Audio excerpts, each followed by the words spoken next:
So hi everyone, my name's Joe Brewer. This is my partner Penny Heipel. She's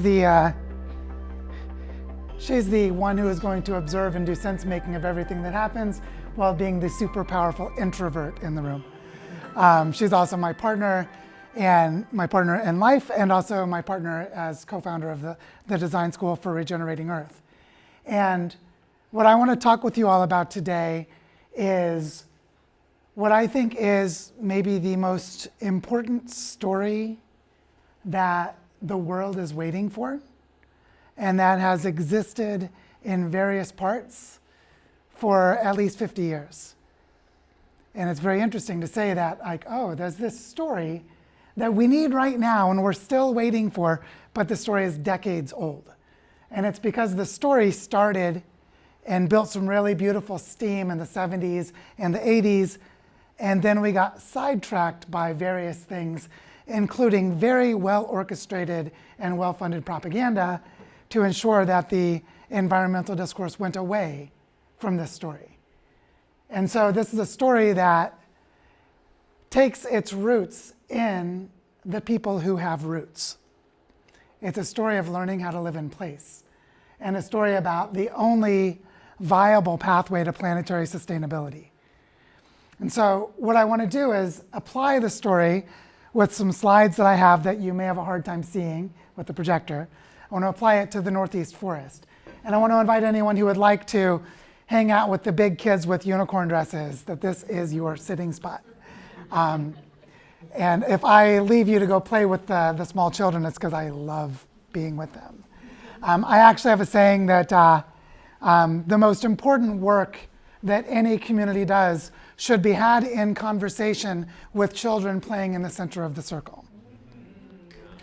And so this is something that we do where Penny and I live in Barichara, Colombia, where we're part of an effort to regenerate an entire landscape and regional climate system, a place that is in the process of becoming a desert, and that there's very serious need to organize around watershed and landscape regeneration, as well as move to different economic models.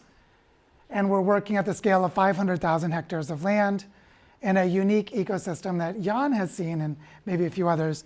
It's called the High Andes Tropical Dry Forest, and it's the only one of its kind on Earth. It's also more than 95% deforested, and so it's very nearly gone. And what happens in a landscape like that is you learn how to be spiritual like people of the desert, which is you learn how to connect to the subtlety of the life clinging to the rocks in the barren open places. And it's in that sensitivity that I want to invite us into this new story. Because this is a new story that is also an old story.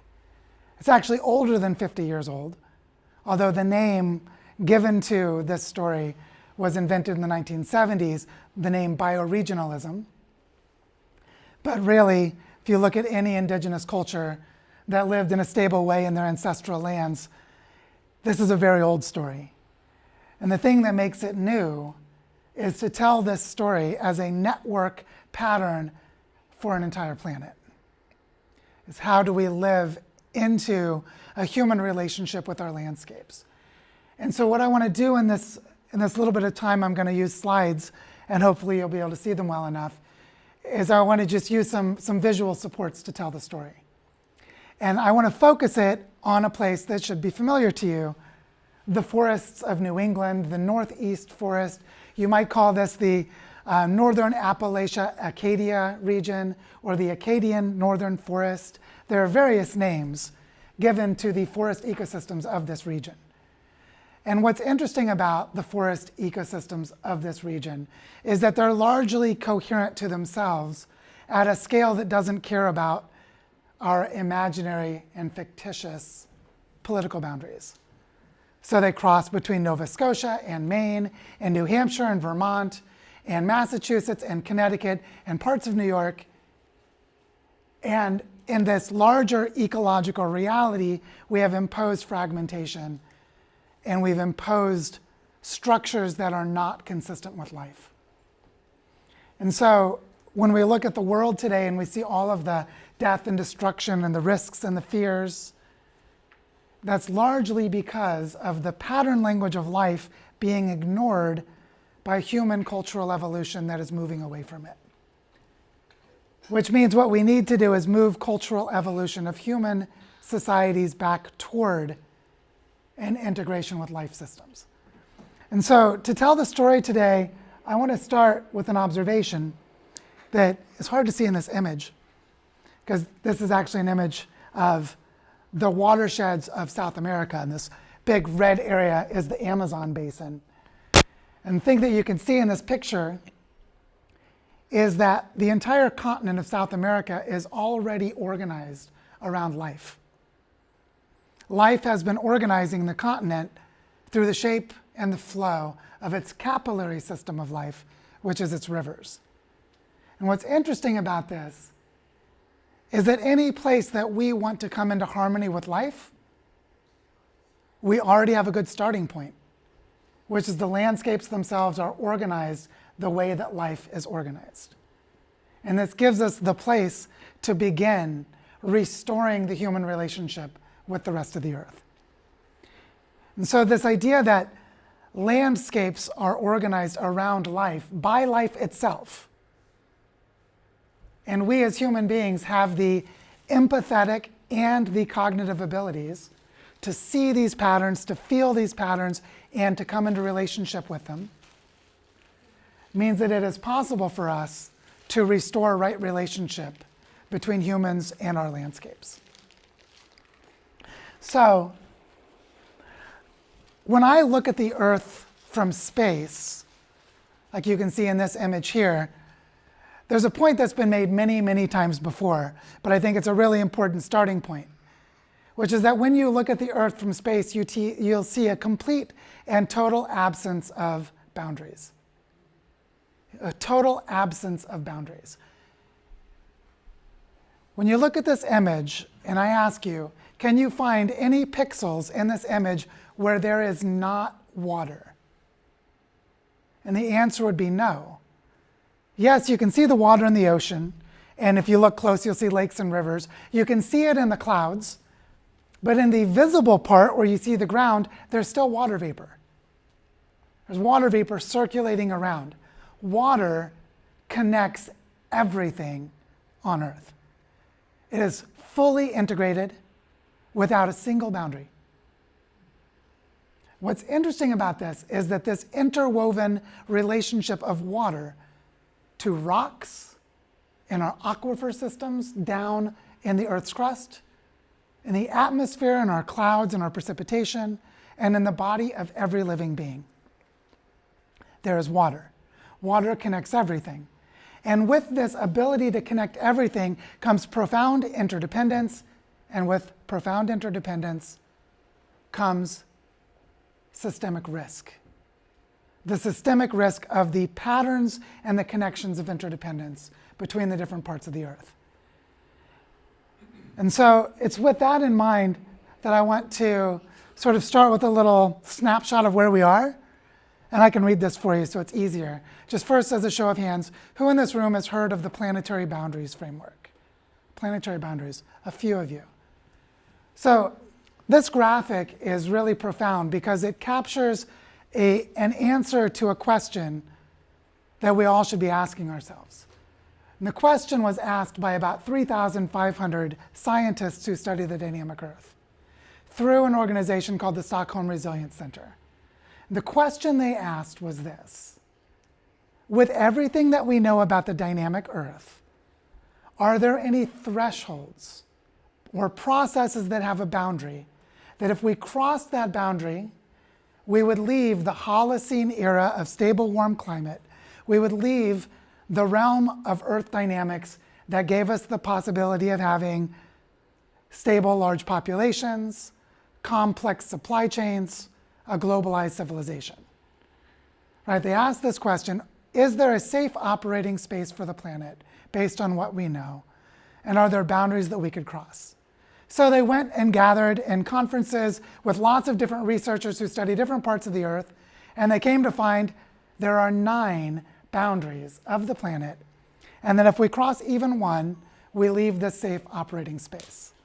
The boundaries are climate change, which is one of them, biosphere integrity, which is a measure of the rate of extinction for species. The loss of biosphere integrity is the loss of species. Land system change, which is when you turn complex and healthy ecosystems into degraded landscapes. Freshwater use, because only 1% of the world's water is freshwater. Biogeochemical flows, or specifically reactive phosphorus and nitrogen from synthetic fertilizers that when they run off into our rivers, they create massive dead zones in our oceans. Ocean acidification, which notice ocean acidification is caused by climate change, but it's a threshold of its own. If the ocean becomes too acidic, calcium carbonate starts to dissolve, and we no longer have coral reefs. Just as an example of what ocean acidification can do. Atmospheric aerosol loading, which is just a fancy way of saying air pollution. Stratospheric ozone depletion, because we have an ozone layer that absorbs the ultraviolet radiation that allows us to have life on land on all of our continents.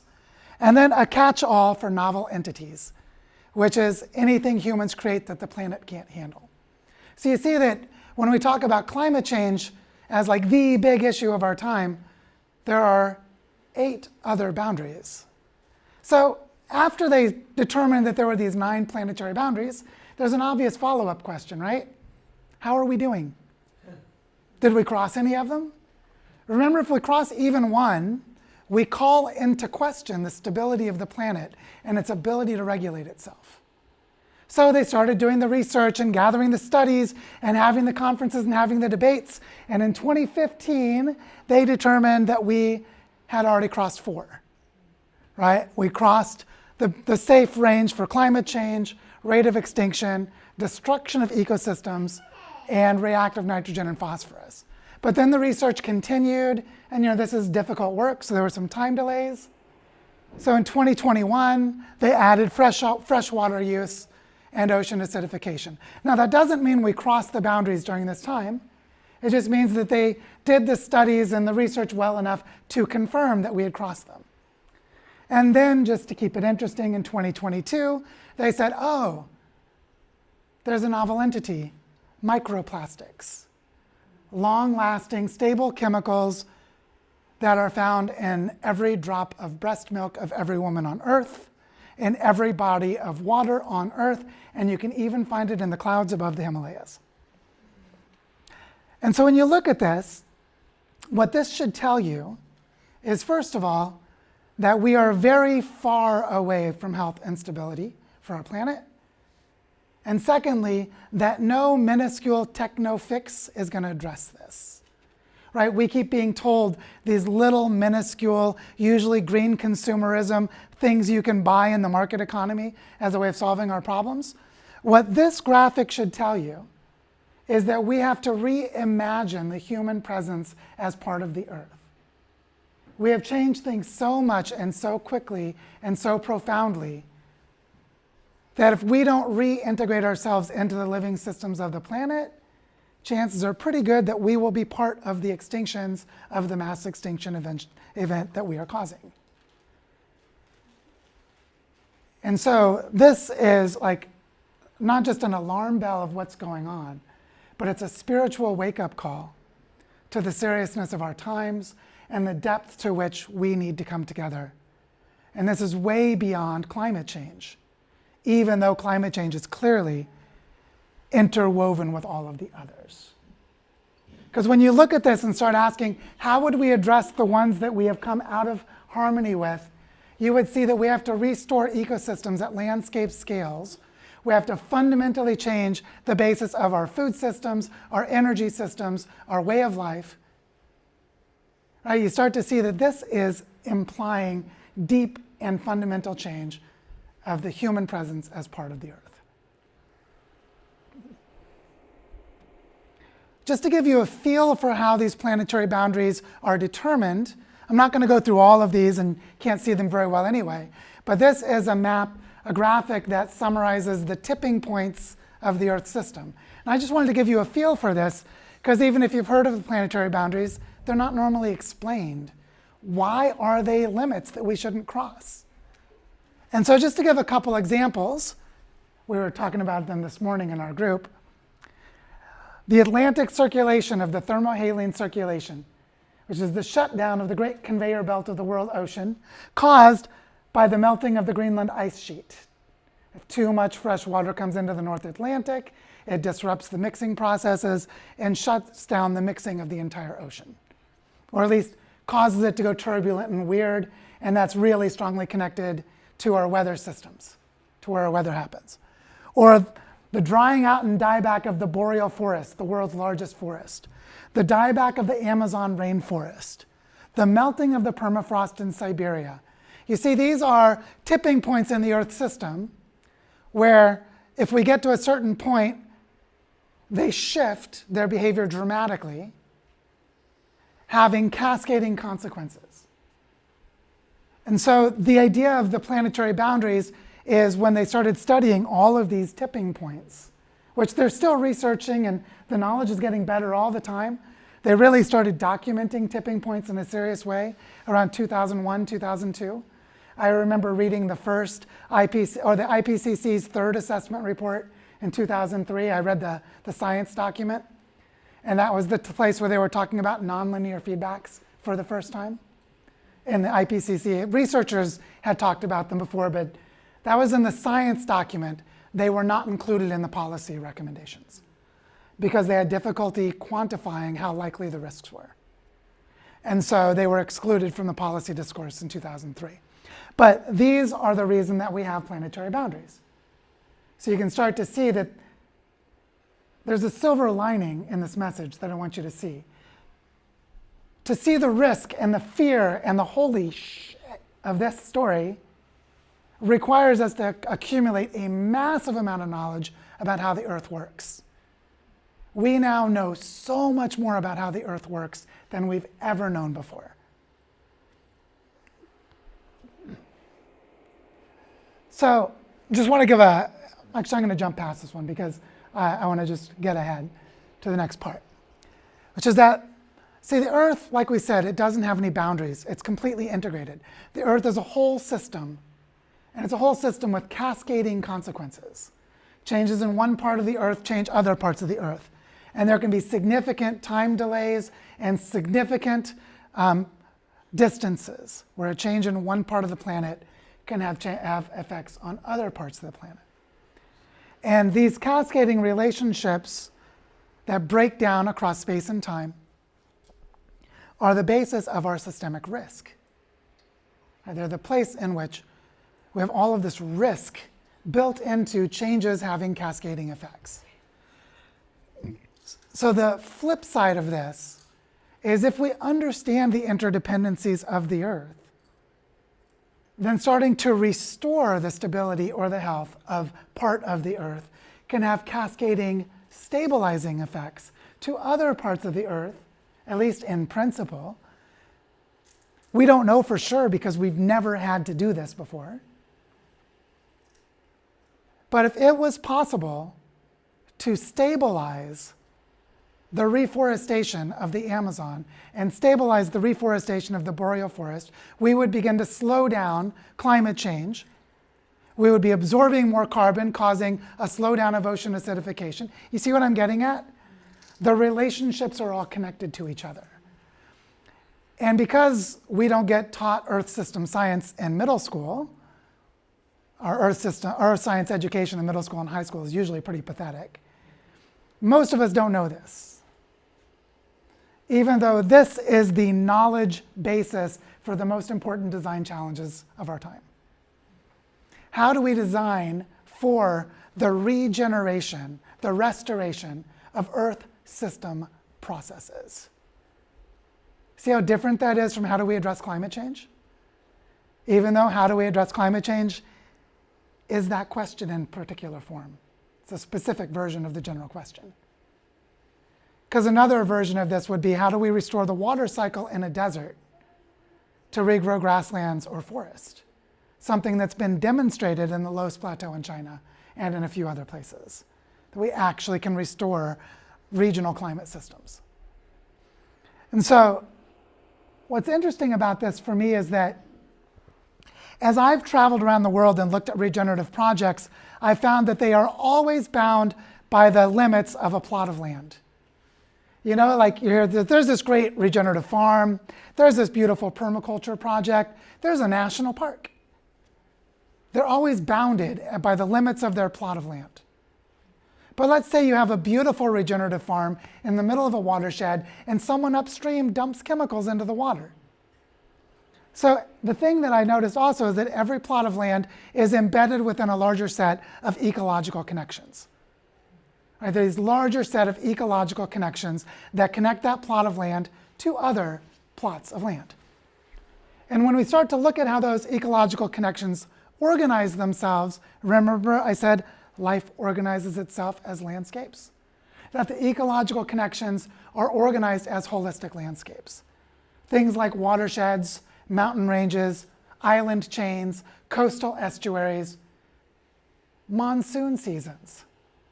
Right? There are these landscape system patterns that the ecological connections organize into. And then those landscapes are embedded within larger planetary processes. Things like evaporation over the Pacific Ocean causes moisture to rise that's dropped over the Rocky Mountains to make the snowpack for the water that's going to run down in the spring. That the planetary processes connect across our landscapes. Now, when I looked at these 4 different levels, and asked myself, where is the pathway to planetary sustainability? I discovered that it's not at any of these levels. There's no way to do it at any of these levels. But if I look across the levels, I start to see that the relationships up and down in scale are the place where we can actually design interventions that make sense. So if we were to organize all of the regenerative projects within a landscape into a tapestry of collaboration, then we would begin regenerating that landscape. And if this is happening in multiple landscapes that are connected through planetary processes, then we begin to restore planetary processes. You see, the secret was always the nested levels of reality. That the Earth is organized into multiple levels of scale and complexity, and they're all related to each other. And the beauty in that is that this shows us how to regenerate the entire planet. So another thing that I've learned as I've done this work is that there's a really profound insight that is so simple it almost sounds boring to say. It is this: everything that happens anywhere on Earth happens somewhere. It's mundane, right? Like, if it happens, it has to happen somewhere. It turns out that the transformational potential to change the human relationship to Earth is anchored to place. Place. The fact that everything that happens somewhere. And so if we were to look at the Earth, like here's Turtle Island, and they're like, where are we? And actually, I think I didn't update this graphic, so that my little joke's in the wrong place. You're here. We're actually a little lower down. I didn't update this graphic this morning. But you see, like, we're actually like, oh, we're more like down here, right? We're here. So we're right there on the map. We're in a place. And I want to show you the transformational power of place. Because place is like so generous. It gives so much. So when we start to look at our place, we're like, oh, here we are. We're in Great Barrington right there. And if you could see this graphic better, you'd see there's like the meandering river here. There's some different shape. There's some lakes. It's like there is shape and structure to this place that already exists that you could work with to do regenerative work. And if you zoom out a little bit, you're like, oh, and then there's a river that comes down and connects to Long Island Sound, and there are other rivers, there are other patterns. There's this beautiful complexity in the landscape that is already here for us to work with and for us to organize. And so the secret to organizing around place is this, is that if we think of a landscape like a watershed or the city where we are now, this town, and we ask what makes this place unique, will notice that this place has a geologic history like nowhere else. This place has a unique history of movements of rocks, of sedimentation, of mineral deposits, of movements of water. The geologic history is like no other place on Earth. Every single place has an ecological history that is unique and is like no other place on Earth. What kinds of birds live here? What kinds of salamanders? What kinds of fish? The ecological history of the place is unique to that place. And if humans happen to live here, the cultural history of this place is also unique. And so when you start to look at a place and you say, this place has a rich, vast knowledge of its geologic history, and a rich, vast knowledge of its ecological history, and a rich, vast knowledge of its cultural history, and you start to put those together, you create a story of your place. The story of your place is unique. Every single place on Earth is unique. And so as you start to ask, what do I do in this place? How could I heal and restore this place?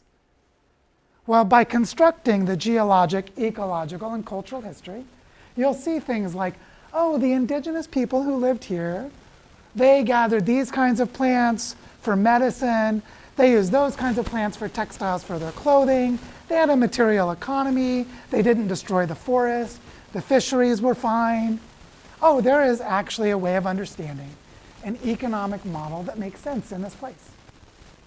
Right? You can see, oh, there used to be this type of forest here, but we cut it all down. And now we have all these problems with flooding. But maybe if we tried to restore some of that forest, you see, you can look at the history and get guidance about the place, because this story of place brings you holistic, systemic understandings of your place. And if you have holistic and systemic understandings of your place, then you know how it is not doing well, and you know how to heal it. And from these whole systems understandings, you can start to imagine scenarios of a regenerative future.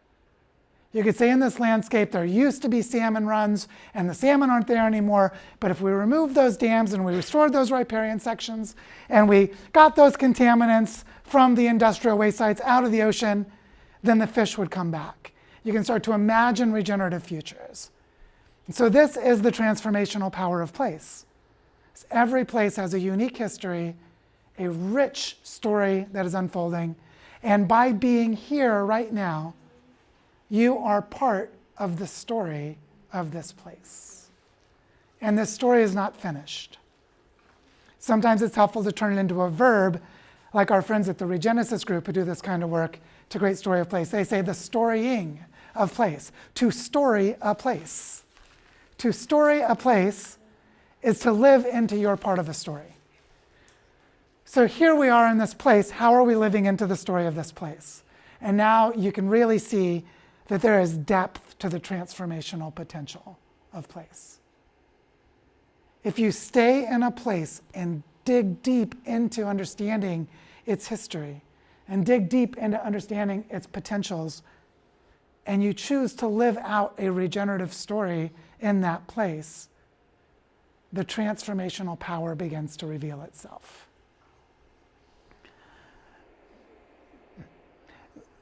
Here's an example about how you can see the intelligence of landscapes. Again, it's unfortunately the screen's not so great, but here's a city, and you can see these barren, jagged places. The question that I ask with this graphic is, where are the degraded parts? And it's pretty easy to see them because they're in the watersheds, they're in the valleys. They're those parts right there. This is actually from Google Earth. It's a picture of Eugene, Oregon. And what you can see is Eugene, Springfield, the twin cities over there, and there are these valleys, and they've cut down all the forest in the valleys, and from a satellite you can see the degradation. And what's interesting about this, hi, where are you going? I want to follow her. What's interesting is, like, look at this. This is about 10 miles long, maybe 2 miles across. That is a scale at which humans could organize a project. can imagine 10-mile by 2-mile stretch, like we could design a riparian restoration. We could design a reforestation project, right? These valleys are at a human scale of organization that makes sense. That over the span of a few years, you could do strategic planting and watershed restoration, and maybe change over some of the agriculture that's there now to agroforestry or something else. You could imagine a better solution. And this is a scale that you could organize around. So when we go up to a larger scale, this is the Willamette Valley in Western Oregon. I've turned the map sideways, so that way is north. It's Portland and Eugene. And this huge Willamette Valley, it's about 100 miles north to south, 40 or 50 miles across. It's like, that's pretty big. How would we ever regenerate that? And what's interesting is that you got the same little watersheds, the same valleys. So now you can imagine a human scale management project to organize the regeneration of each of those valleys. And in that way, you would begin to regenerate the entire larger valley of the Willamette because of the nested reality of small valleys and a big valley. If we go to a larger scale, like the Columbia River Basin, which is massive, 8% of the continental United States, this thing's huge. And you're like, oh, how would we do that? Well, here is the Willamette Valley. It's right there. And you can see how we could replicate the same process, right? Go to different parts of the basin, find the larger sections, identify the smaller valleys, and then the smaller valleys, begin regenerating them. And this is how you would regenerate the Columbia Basin. So it's the nestedness of reality, the parallel nature of the work. Yeah, you would do each of those valleys would be unique, right? Have its own custom solution. But the basic approach would be do a landscape assessment, determine how it came to be the way that it is, how it was done before, and what is a way that you could regenerate it. And if it's connected to economic processes like agriculture or something else, you say, well, what could be an alternative model that's a better use of that land? And you could begin to envision the regeneration in parallel with local groups organizing their own projects. The people that live in the valley could help to regenerate them. And this nestedness is the secret. And so when I think about this idea of bioregions, this idea of living in place, this idea that there is systemic risk across the whole planet, I realize that we have to do this work using the power of place, but we need to use the power of place in every place, which means we need people all over the planet doing this. That's why I love this is a beautiful visualization of all of the watersheds on Earth. It's really popular. Lots of people use it. And what I want to talk about now is the structures, the human structures of bioregional regeneration. Because if we're going to regenerate these landscapes at large scales, as human beings, how do we organize ourselves? Maybe not surprising, we're going to organize ourselves by the land, right? So if the land is a watershed, this is my little schematic of a watershed. If it was a watershed, we'd organize ourselves around the watershed. And then the things we need to do in this watershed is we would need to create a bioregional learning center. We would need to create, and I'll talk a little bit more about this in a second, we'd need to create a coherent learning ecosystem that enables us to create those whole system understandings of our place. This will allow us to structure our learning about what has happened, what is happened, and how we can envision what we might want to do. And so we need bioregional learning centers. Then there's territorial governance, which is to say, we need to have local capacities to make decisions about priorities and agendas, funding allocations. Think of like a watershed council as an example, right? If you have a local watershed council that has the power to manage a watershed, or a local fisheries group that manages a local fisheries, these are territorial forms of governance. And what you'll find is everywhere we go, some of this already exists, right? You might be noticed like, oh, we already have some of that here, but then we have all these other governing structures that get in the way, right? So we have to think about the real world of those challenges, but we need to create territorial models of governance to regenerate our bioregions. And then we also need to create tapestries of local projects organized as the landscapes. So like if we were to go into an agricultural zone that is in a river valley, it's already in the river valley, so let's ask what is the best way to regenerate this entire river valley? Might be a good idea to do a multi-stakeholder group process and invite the farmers who have farms there to participate in that. You know, you can see like participatory governance becomes important, and then you create a tapestry of projects because those projects as isolated entities are not going to regenerate the watershed. It would be like that joke about how many monkeys would it take randomly typing on a keyboard to be able to produce a Shakespearean play, right? It's like they might accidentally regenerate the watershed, but if you want to get there faster, you organize and select for the scale of the watershed with the way decision making is done. And so the basis of all of this is the design of pro-social contexts. The design of contexts where you create shared agendas, shared purposes. You have ways of managing conflicts, of making decisions together so that you can cooperate at the appropriate scale. These are the structures of bioregional regeneration. But I've been talking about bioregional regeneration without defining a bioregion. So I want to just do that real quick. So bioregion is just a word that's short for two words, biological region. And biological region is the geographic range for everything that's needed for the whole life context for the population of a species. So you could have a geographic region for the whole life context of rabbits. You could have a geographic region for the whole life context of migratory birds. You see the geographic range and everything that's needed for the life context is the bioregion. I've got this example here of starfish because the bioregion of a starfish is really easy to understand. They live in the intertidal zone on a coastline. They live between high tide and low tide, usually in tide pools.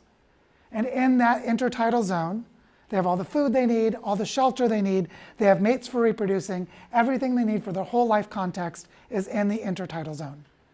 So you see how a bioregion is the geography of that context. And it's easy to understand for something like a starfish. When you apply this idea to humans, it gets much more interesting.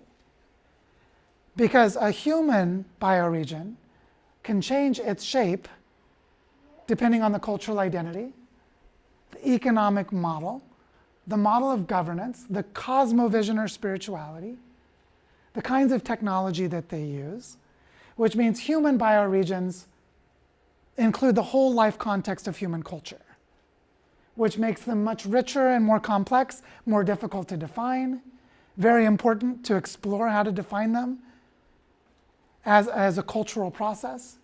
But the basic idea still holds. Humans are animals, we're mammals, primates. And as animals, we're biological organisms, and we need a life context to live. And so our bioregion is the whole life context for our ability to live as part of a place. And for most of human history, 99% of human history, all of our ancestors were indigenous people on ancestral territorial lands. And those ancestral territorial lands and the local or regional trade networks would constitute the bioregional frameworks for their cultures. And the same would hold for bioregional cultures today. And so what's interesting about this way of thinking about a bioregion is that because the bioregion is the space for the whole life context, the bioregion can also be a model for the whole life context. Which means you can study a bioregion, you can learn about a bioregion to see how to become sustainable while living in a place. And then you can explore one bioregion to get an idea about how you might do it in another bioregion. And now we can start to think about if all humans everywhere on Earth started to organize a planetary network where locally we're creating our bioregions and we create learning exchanges between us, then in that planetary network, we could learn models and frameworks and approaches to create bioregional existence. So we can look at places like Cascadia with a beautiful, rich 50-year history of bioregionalism, pretty coherent to itself, Or look at Appalachia with its long history of cultural identity. Or where I'm from in Missouri, the Ozarks, which is a place that was a bioregion organizing bioregional congresses in the 80s and 90s, and they actually are still going on today. And so there are places that have been organizing in this way for quite some time. And what we need to do is learn from these places and learn about our own places. I was really amazed when we were in Connecticut in the last few days, seeing how much bioregionalism is there. Because there's so many people that have long multi-generation histories in that place and a really strong sense of rootedness. They may not use the word bioregion, but they have a feeling and a felt sense that this is their life place. So to cultivate from that knowing a bioregional framework is not that hard to imagine. So what needs to happen, this has been articulated for decades in the sustainability movement, is that we need to recreate the conditions for living locally in terms of the material flows of our economies, integrated life systems, which really just means humans connected to the larger world of life, to be in harmony with the rest of life, and to have thriving of families and communities in our places. And I like using this graphic because this is a graphic of ecoregions. This is a graphic where each color represents a different type of soil, a different type of climate, or a different type of ecosystem. And it doesn't matter for our purposes what those colors represent. What matters is that there's more than one color, that the world has many different ecological regions, which means we should expect a diversity of human cultures, a diversity of human economies, a diversity of human political systems. That we should be designing these cultural contexts to our ecological realities. So back in 1972, there was a famous study that was done, you've probably heard of it, called Limits to Growth. It was the first computer simulation of the global economy. They invented the phrase business as usual, which was meant to be a scenario, but we silly humans decided to track it almost perfectly, as though it was the forecast we should follow. And that business as usual scenario shows the human population reaching its peak at 2040 and then very rapidly declining. And so we don't necessarily want to be on that trajectory, but we've been kind of on this very unsustainable course. And since 1972, we've had a rigorous basis to be concerned that maybe we shouldn't do that. And so after that study came out, there was a group that met on Lake Balaton in Hungary, so they called themselves the Balaton Group. And they gathered in many places over the span of several years, and they explored how do we learn how to live within planetary limits. And in 1983, the lead author of the Limits to Growth study, Dana Meadows, wrote an essay with a really boring title, A Brief History of the Balaton Group. And in that brief history of the Balaton Group comes this quote. Vernon Rutten, who was a member of the Balaton Group, said, he is an economist, he said, each agroeconomic region is so unique that the concept of transfer of technology is irrelevant. What's relevant is the transfer of the capacity to develop technology and institutions that are consistent with the cultural endowment and resource endowment of each region, which is to say every place needs to figure out how to live appropriately in their own place, which called for the idea of bioregional learning centers. And then Dana Meadows went on in the same essay to say this, out of all of these meetings and all of these conversations came a vision of a number of centers where information and models about resources and the environment are housed. There would need to be many of these centers all over the world, each one responsible for a distinct bioregion. So she wrote these words down in 1983, 41 years ago. Basically what they were saying was after 10 years of discussion, how do we live within planetary limits? They came to the conclusion we need to create local living economies organized as bioregions, and we need at least one bioregional learning center in each of them. And this is how we can learn how to live within limits bioregionally and aggregate those to the planet. Has anyone come up with a better way to get to planetary sustainability since 1983? The answer is no. Because this is the only way. We organize ourselves with our life systems, and we come into harmony with them in our places. And we do this in all the places where humans are. And so you can see how far the environmental discourse went from this. when the propagandists started to step in with rational management and carbon counting schemes and all kinds of other stuff to get us focusing on techno fixes instead. And the sustainability movement continued to flourish in the 80s and 90s, but then increasingly became technocratic, professional, and disconnected from this story. Even though this story never stopped existing, and there have been people working on it the entire time. But outside of the limelight of the megaphones of the dominant stories of our mainstream culture. And so I want to talk a little bit about bioregional learning centers, because you can see how Dana Meadows, who literally wrote the book System Thinking, like, she's a kind of smart lady. She really focused on bioregional learning centers because of what they do. What they do is they give us the capacity for collective intelligence. And I want to show you how that works. So a bioregional learning center is different from other kinds of education.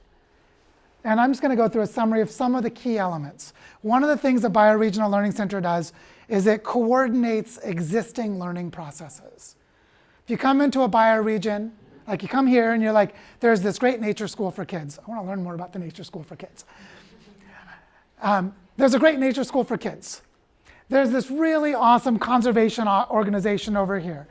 There's this really awesome place here where we do trauma healing around colonization and reconciliation with First Nations people. There's this other piece, it's on and on. There's like, you come into this landscape, there's going to be a lot of ways people are learning. The Bioregional Learning Center may not create any new learning. They might just create the coordination among the existing kinds of learning so that we can develop holistic understandings. Also, a bioregional learning center can do mapping and knowledge sharing at the scale of the bioregion. So they might go and gather data sets and create maps. They might create knowledge inventories. For example, where would you find all of the native plants in this region that would be appropriate for riparian restoration, that would participate in cleaning chemicals out of the water supply? Someone somewhere has probably figured that out, but where would you find it?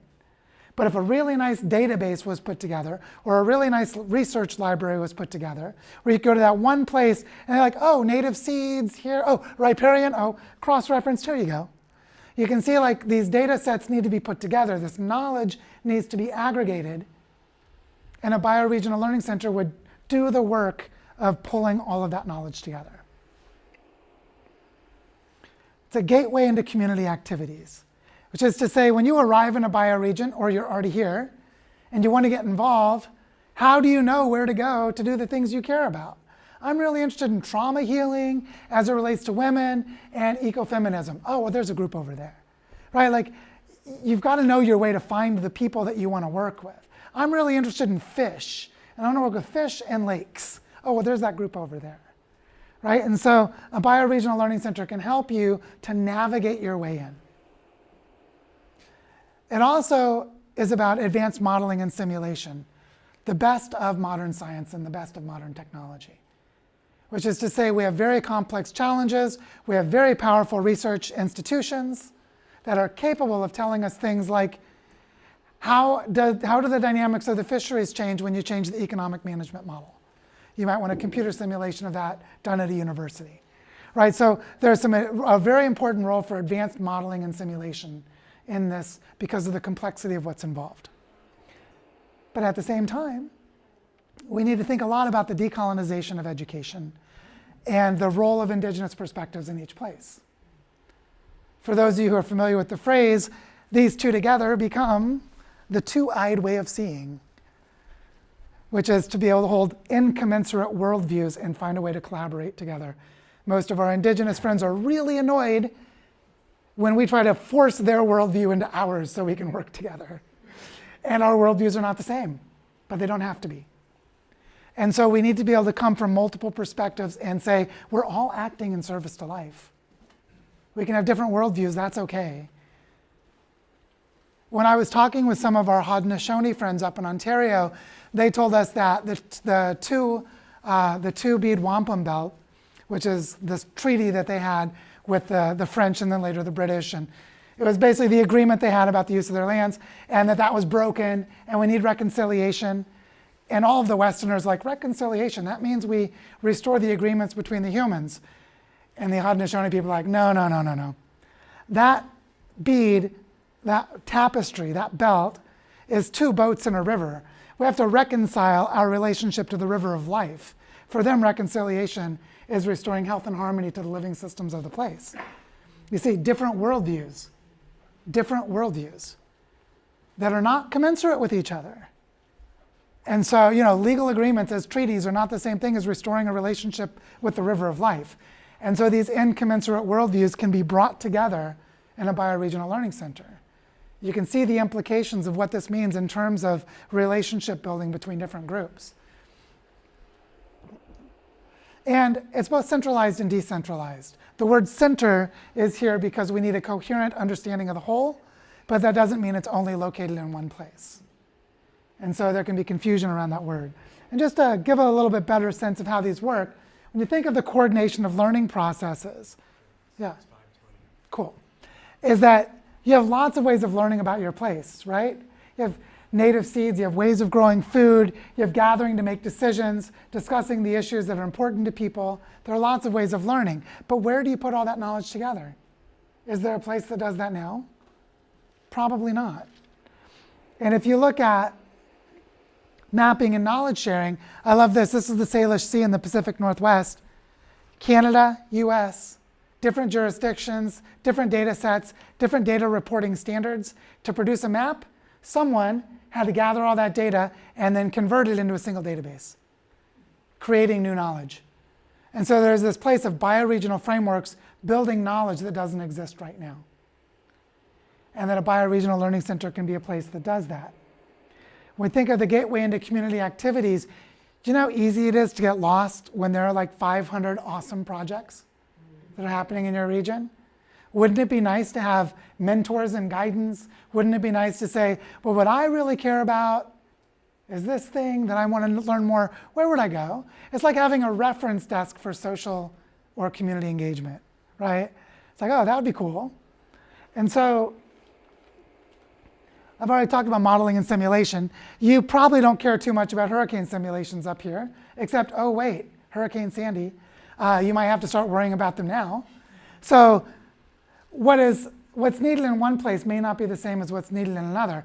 The systemic risks for the Pacific Northwest have to do with a mega earthquake that's coming, which you may not care so much about here. And so the advanced modeling and simulation is also particular to place. When we think about indigenous perspectives and decolonization, one of the most important things about becoming bioregional is recognizing that home is not the same thing as political boundaries from some ancient battle between white guys who are landowners or some other weird historical reason. That decolonizing ourselves and becoming part of the life system of a place are the same process. And that there's lots to say about how this is done differently in different places. When we had a Bioregional Earth Summit in Ontario, one of the questions was, does anyone know the original stories of the native peoples of this place?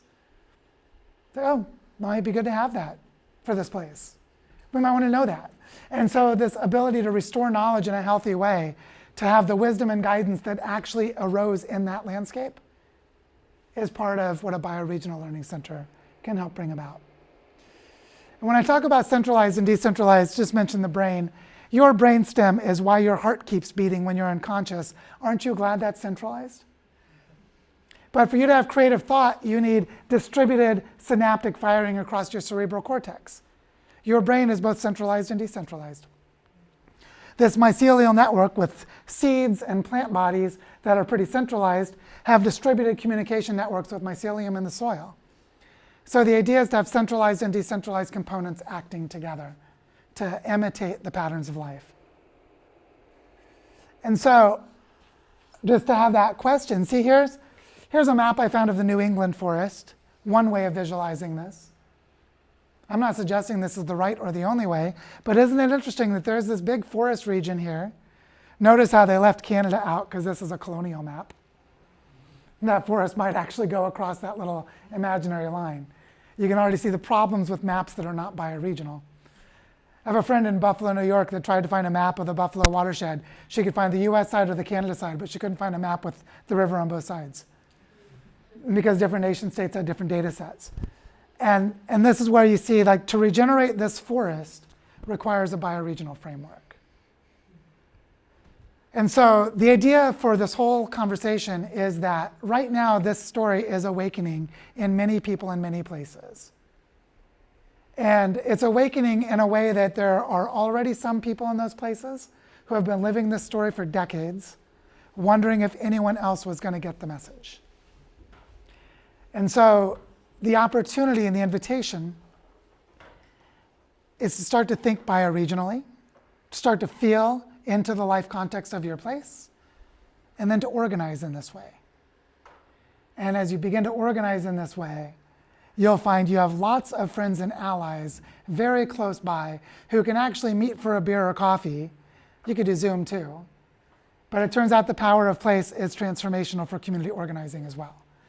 And so the politics of bioregionalism is so different from something like a national election. Right? It's local people making local decisions about local things that matter to them, which seems like might be a good idea considering how broken our democracies are. And so I want to close the presentation by saying that as Penny and I have been traveling around the world, helping to activate bioregional conversations, we find a profound readiness. People are like, oh, this is what we're supposed to be doing. And some of them are like, I've been trying to tell you guys for decades. And the young people who mostly had no clue about this movement, because it happened before they were born, are often amazed to look across the room and see some of the originators of the movement are still alive, still in the community, and we're down at that weird permaculture farm the whole time. And so we get to witness this coming together across the generations, and we feel the potency of the moment. And so what I want to invite you to think about is how can you help to regenerate the earth now that we know how? Thank you very much.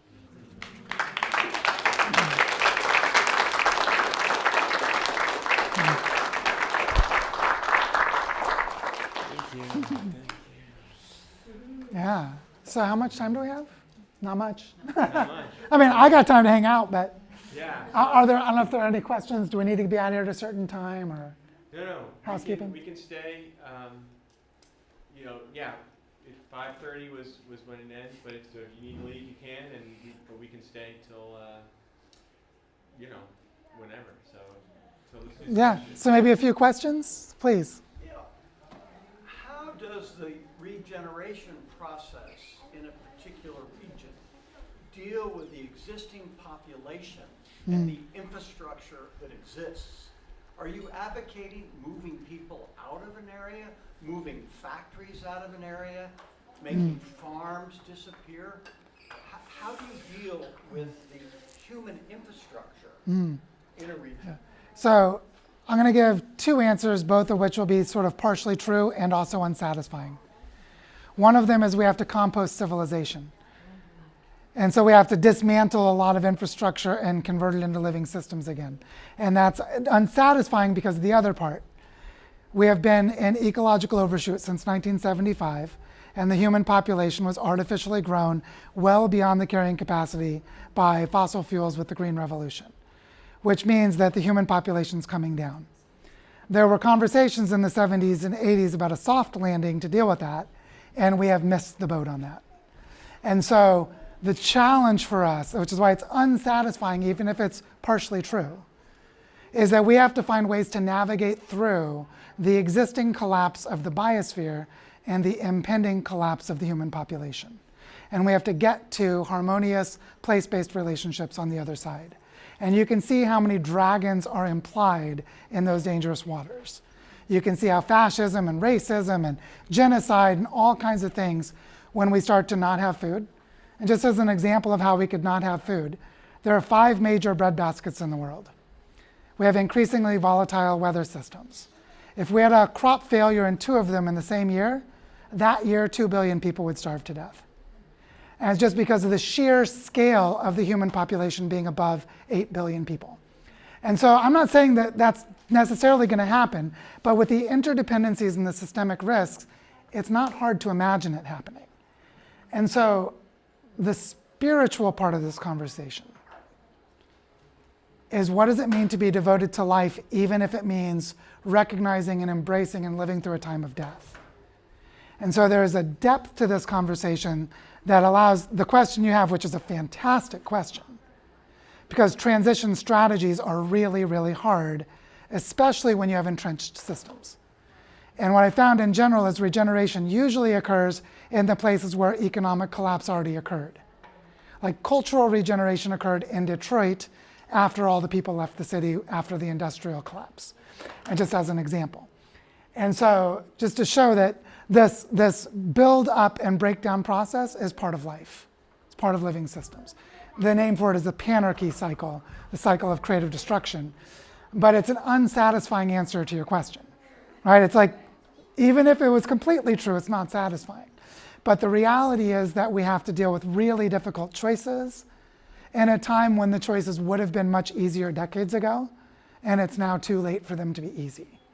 And so living into that is about processing of grief, about healing of trauma, and about learning to cooperate in times that are really difficult before they get more difficult, which is what we should expect, is that they're going to get more difficult, and that more difficult time will probably last decades. So what I'm talking about here is not something for the next 5 years, it's something for the next 200 to 500 years.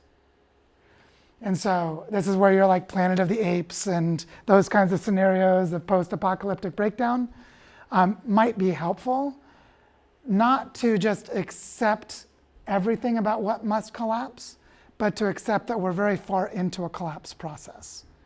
We've already lost a lot of biodiversity, we've already destroyed a lot of ecosystems. So a lot of living system collapse has already occurred, and that's what's allowed us to build the complexity of the human system.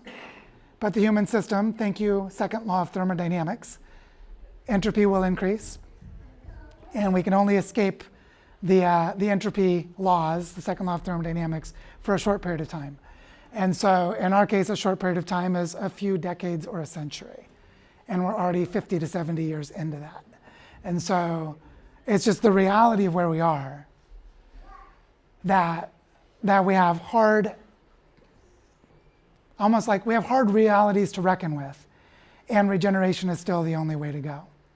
One way I've explained this, I was talking with a group of students at a university the other day, was that when you go into overshoot, one of the things that happens is you degrade landscapes.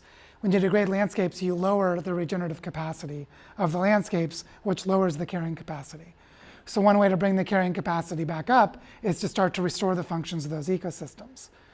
But ultimately, the overshoot's got to correct itself somehow. And so the best thing we can do in the near term is not further degrade ecosystems and work toward restoring them or stabilizing them, and then try to hold that stability as much as we can through the collapse of the human system that is soon to be underway. And the breakdown of trust and institutional governance and other things, which are preludes to civilization collapse, are well on their way. For those of you who don't know the work of Peter Turchin at the University of Connecticut, he showed that the single parameter to indicate when a civilization collapse is coming is called elite overproduction. We have a certain number of elite roles in society, and you produce too many elites to fill them, and then competition among the elites breaks down the power structure of the society. And that's what's happened with the French Revolution, with the Mayans. Like, pick your example. And elite overproduction is university faculty not being able to get jobs, or people getting a PhD and not getting a faculty position, or et cetera. Producing too many elites, not enough positions. And so if that is the measure of the precursor of civilization collapse, we're there, even without the ecological part. And so just recognizing where we are is better medicine. Okay, so what you're saying is, to restore the Housatonic Valley, we got to clear more than half the population of this valley system. Yeah, or we hold it through a process where that happens itself, and then the restoration continues afterwards. It's some combination. And the best thing we can do in the near term is maintain as much ecological function as we can. Don't let it get worse. Because that's the baseline of carrying capacity for a region. Yeah. I'm an outsider, I know nothing. Yeah. I just want to say, like, the comment that I was hearing the gentleman say over here was kind of like, if right here, we want to restore this watershed area, and there's a factory or there's a farm, and as a total outsider, just married to somebody who knows all of this, but I know nothing. I mean, I don't mean to be the horrible person in the room, but it's money. You pay them to move their factory or leave their factory, or you pay them to now farm trees instead of farming whatever that's putting the chemicals into the water. I mean, it's a horrible reality, but that's kind of how Well, one thing that I think about with money kind of works. is I think about money as energy. Yeah. And so then it ends up being constrained by physics and thermodynamics at some point. You can produce all the money you want, but if it's not connected with the energy of the physical world, then it's just going to have hyperinflation. But those And, people aren't going to and move so, unless you pay and them. so what's interesting is to ask, because money is interesting in two ways. One is money is already tied to a debt-based system where more than 90% of the money in circulation is debt with future return, people having loans they have to pay interest back on, which is why the money system grows exponentially. So the money system is fundamentally designed to break the laws of physics, which means any monetary system based on debt in that way is going to collapse at some point. That's just a reality of monetary theory. But when we think of money as energy, what it allows us to do is to start thinking about the money that still has value, money that can still be used. How can that energy, now we go to physics, energy is the ability to do work, and work is the ability to create changes in the system. And so in that sense, money is really important for creating changes in the system. I'm doing this way for this reason that money is energy and it needs to be connected, and because money is psychological, and there's a huge amount of trauma that people have around money. And so moving money without dealing with the consequences of power dynamics and trauma. I mean, I work with money with local communities. It's astonishing how often I'm like, you need money to do this, right? Okay, I'll go raise it. And then 6 months I'm sitting with the money. Do you want to take it yet? Do you want to take it yet? Like, I don't think I deserve it. And I'm like, oh, please just do the damn work you said you're going to do. And so the psychological dimension is huge. It's really a big deal. And so adding in the energy part allows us to see that what we want is the work to get done.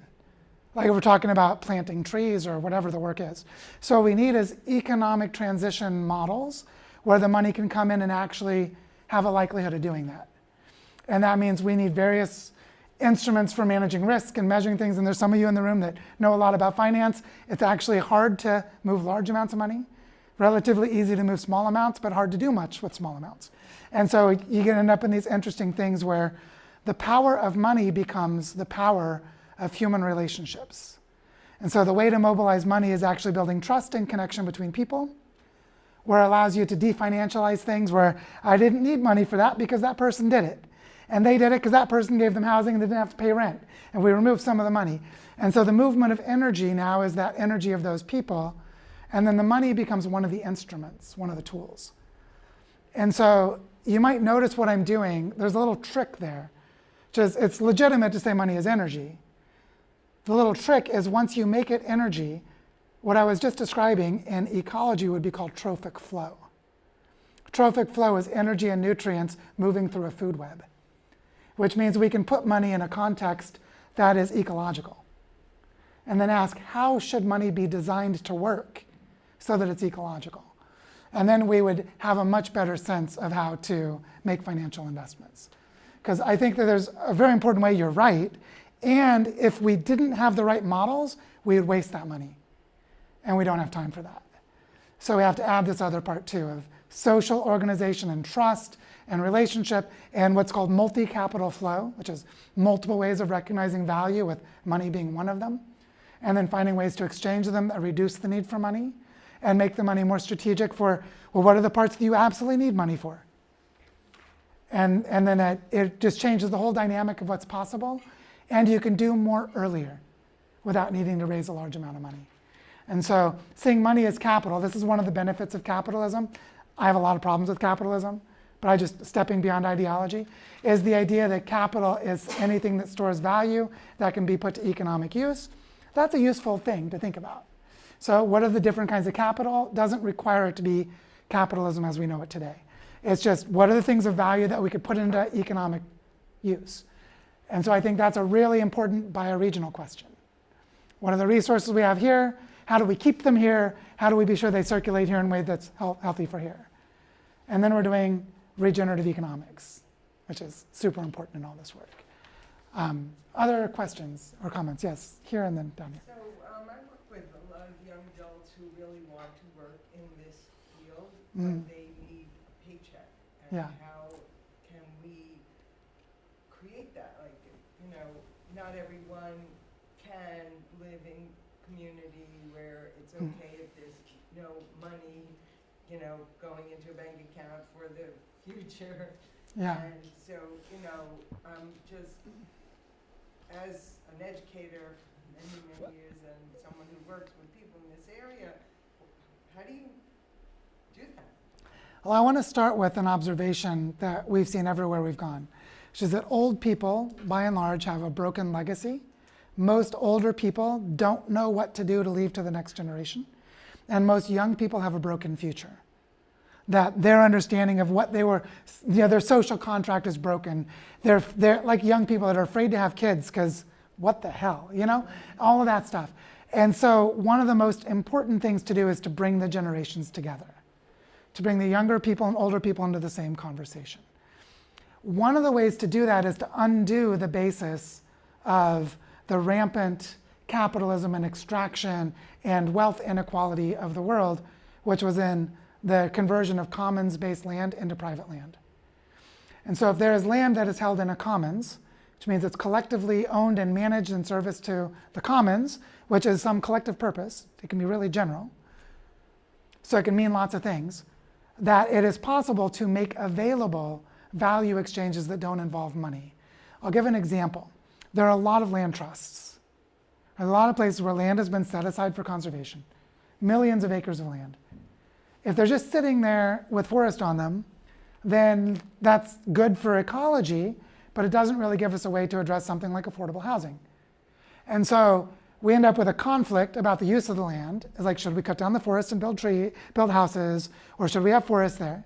But if we have commons management, we can explore things like, well, what if we put in yurts, some inexpensive temporary structures that are fairly ecological and easy to do, and we connect them with free education for work exchange, where basically young people can go and get trade skills in forestry or permaculture or other things that'd be worth learning, and they can stay in that housing for free in exchange for doing something that's ecologically beneficial, like participating in an ecosystem restoration project. That wouldn't happen if the land is based in debt. If there's debt against the land, you have to generate a financial return or the land gets taken. But if the land has been set aside in a commons and it's outside of that speculative land market, then it could potentially be used as a housing commons or as an education commons or as an ecological commons. And you start to see that this is why I said we have to redesign the human presence. So I see a lot of what's happening with young people as being the fact that they need money, and money is debt because money is generated by issuing loans. So most of the money that we have is debt. That basically young people have to go into debt to do anything. To not die, you have to go into debt. And if you could take that away by taking away the need for money or introducing a different money, like a local currency that's not this fiat debt-based money or some other creative thing, like you might have coupons for business exchanges in a business association that's local. I'm just using an example, but because you can be much more sophisticated than that.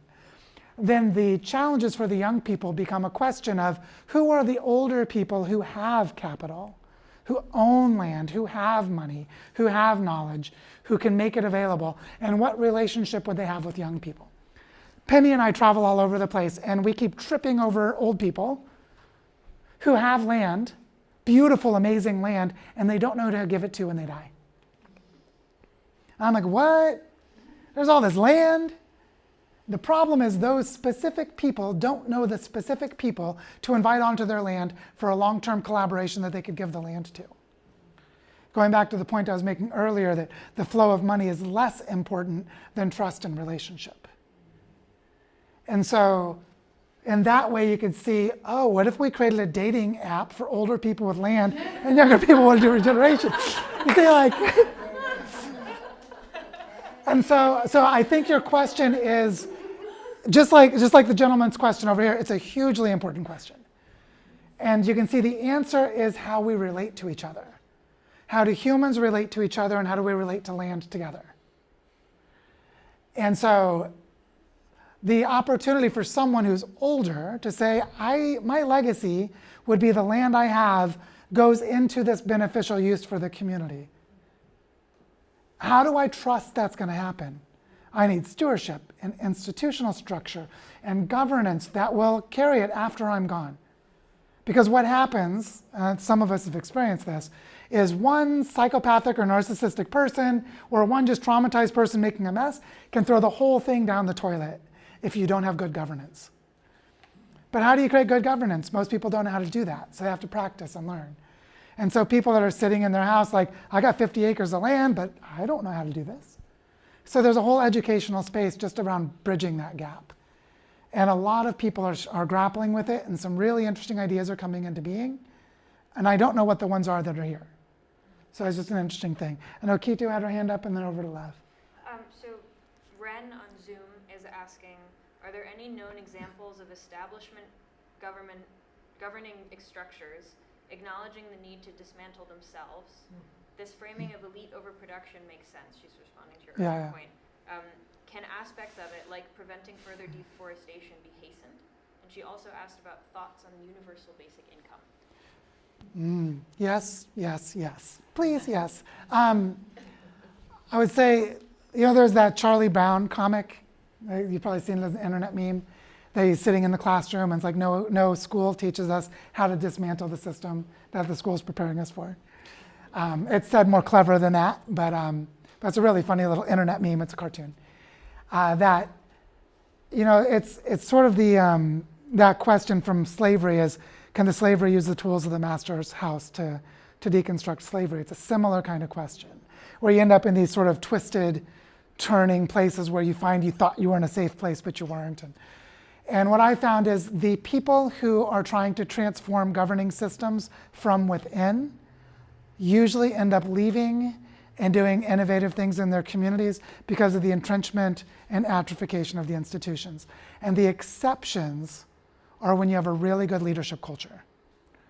By the way, this is true for organizational management in general. The really innovative organizations have really good leadership culture.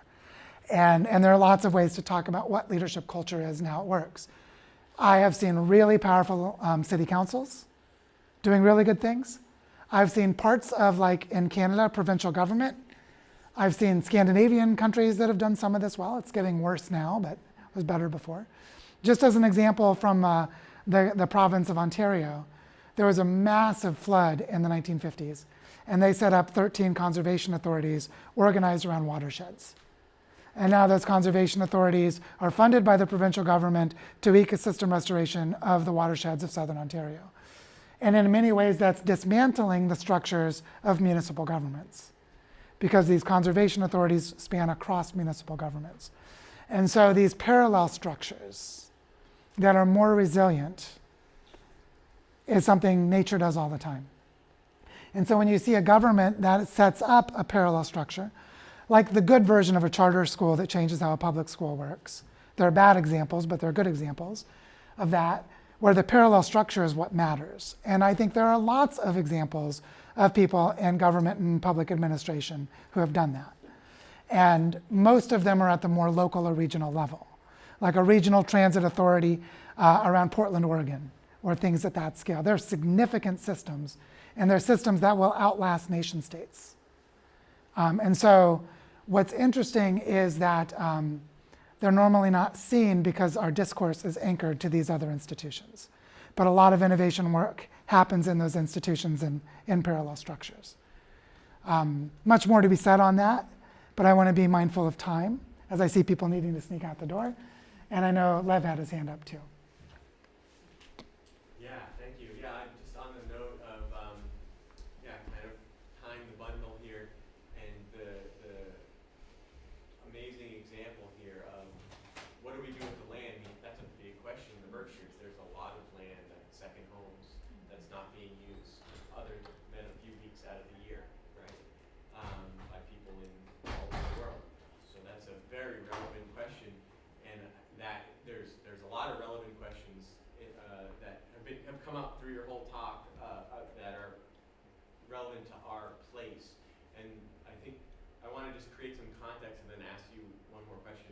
which is the context is, where is the question coming from? Is it a question that I want Joe to answer the question so I can go home and say, someone knows the answer?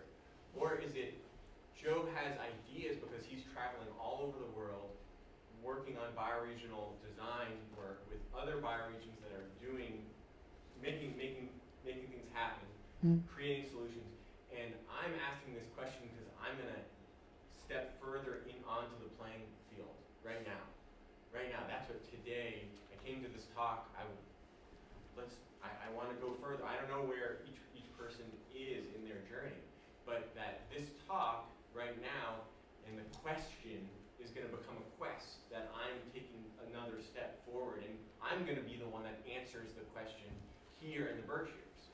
So that's my invitation, that this is going to be creating what Joe calls cultural scaffolding, that what we're creating, that Alliance for a Viable Future, is developing as a bioregional learning center, that you can come and be on a journey next year, if you want to be part of our cohort, for that year where you can ask that question about, creating that elder young people dating app. I'm going to be the one that creates that website, and I'm going to be the one that brings that into being, for example. It takes time, it takes commitment, it takes 250 to 500 years of envisioning into the future. This isn't a 5-year plan, this is a generational plan. So that scaffolding of commitment, that I'm not just asking someone else to tell me what to do, and then I get to go home and read the paper and, oh my God, at least someone else is doing it. No, actually, it's all hands on deck. So I guess my question to throw back to you, Joe, to wrap up, and then we can all kind of chat and eat and hug each other, is what's next in October? Yeah, so one of the things Penny and I do is we do bioregional activation tours, which means we go where we're invited to have talks like this one, do workshops, strategy meetings with local leaders, sort of whatever's asked of us by the local organizing teams, to activate these conversations in multiple communities that are in the same larger landscape, so that they can start to see each other and weave a mycelial web of organizing. And we did this last year in the Colorado Basin and parts of the Great Lakes and in Cascadia. And we're planning in October, it was initially going to be the western foothills of Maine, and then it became Maine and Connecticut. Oh, look at that, it's this bigger thing. And so we're starting to hold the possibilities of what can we do for this whole Northeast region. And so the question becomes, what does it mean to prepare for a catalyzing and weaving process at such a large scale? What we found is simply declaring that we're doing it causes people to weave with each other. Like the way that Lev had already had this day planned for his cohort, and Kitu was part of the cohort, and she invited me to do something, and she's like, let's have Joe come to this other thing too. And in the preparation for the arrival, a weaving process occurred, and things came together. But then during the time of these events, lots of people come into connection with each other, and new possibilities open up. And then afterwards, the organizers have the burden of success, which is that consistently we have people really excited and really engaged, and then the local organizers are responsible to help them carry it forward in a meaningful way. And so there's a need to continue. And it's in that continuing that the real work begins, which is the work of building parallel infrastructure, building deep cultural connections and processes, creating funding ecosystems and learning ecosystems, and building collective knowledge and all the things that take time. They just take time. And so I guess my invitation to all of you is to be bioregional, first of all. To say, oh, I get this, this makes sense. How do I do this here? In my own story, in my own life, in my own place. And then the other is to find the other people who are thinking this way and live out that story together with them. And then you really quickly discover that the other people around you have a lot of capacity and are doing really interesting things. And you start to see that you have a lot of resources available to you, and that there's a lot you can do together. And then you can find your way into a different way of being, or maybe you're already doing this, and a lot of what you're doing is just showing more people how to do it. Like I said, some of us have been at this for a long time.